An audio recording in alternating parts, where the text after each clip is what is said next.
of £25 a year to £160 a year, so that the free milk could be continued until the end of the next financial year. And this was done. The chairman of the council, Charlie, received the cheque and promptly handed it over to the cooperative society that paid for the free milk. And that's how we got over that problem. But the financial officer did say that the district auditor could well frown on this. Still frowning on this, but these children aren't at the back. You see, you've got to understand really about these television licences as well.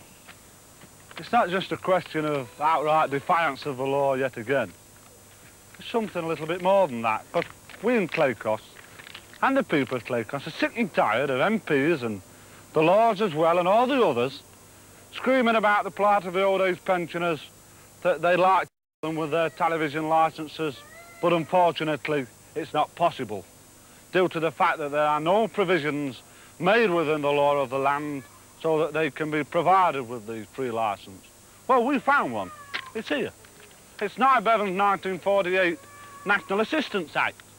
Now, we sought the information from Jeremy Sullivan of the Urban District Councils Association, and he quite rightly says that in Section 31 of the National Assistance Act, it gives local authorities power to provide televisions and television licences for old people.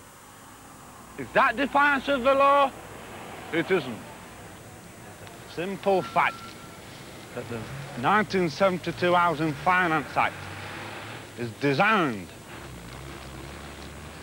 not to build any more houses or anything of that nature, to reap extra money from the council tenants. But of course, the nuts and bolts of this case are quite simple.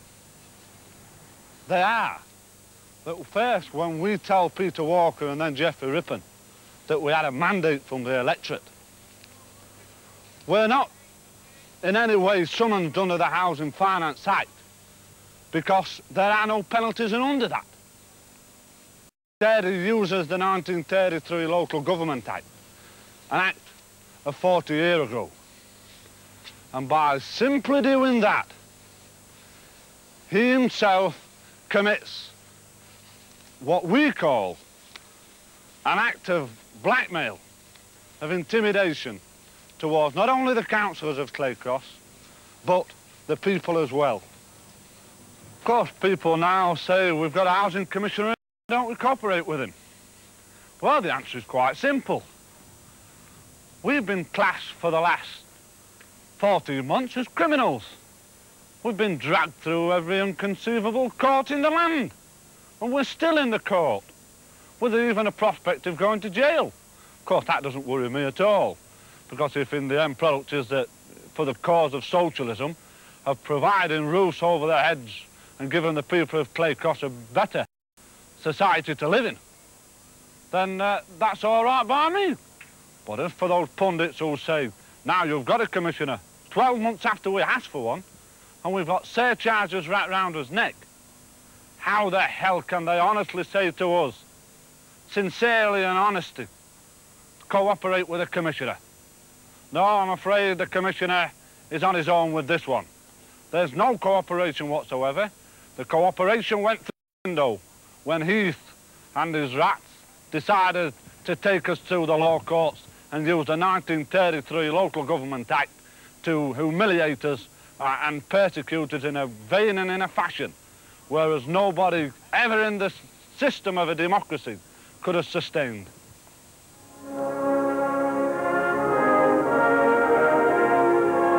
Dick Taverne has emerged as the principal voice of socialist opposition to Claycross. A Democratic Labour MP for Lincoln, a man openly classed by the Labour Party as a renegade. He too has bucked the system, but he sees Claycross's refusal to compromise as a threat to both democratic socialism and to democracy itself. Some time ago, I made a speech attacking the methods of the Claycross councillors. I said they brought to British politics what some football excursions bring to British rail. Now, at once they issued a challenge.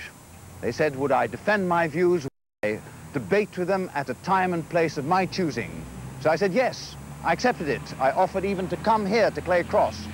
And the moment that challenge was accepted, it was withdrawn and they ran away. Now, I want to make some things clear. If they can use the law to give free milk to the kids, great.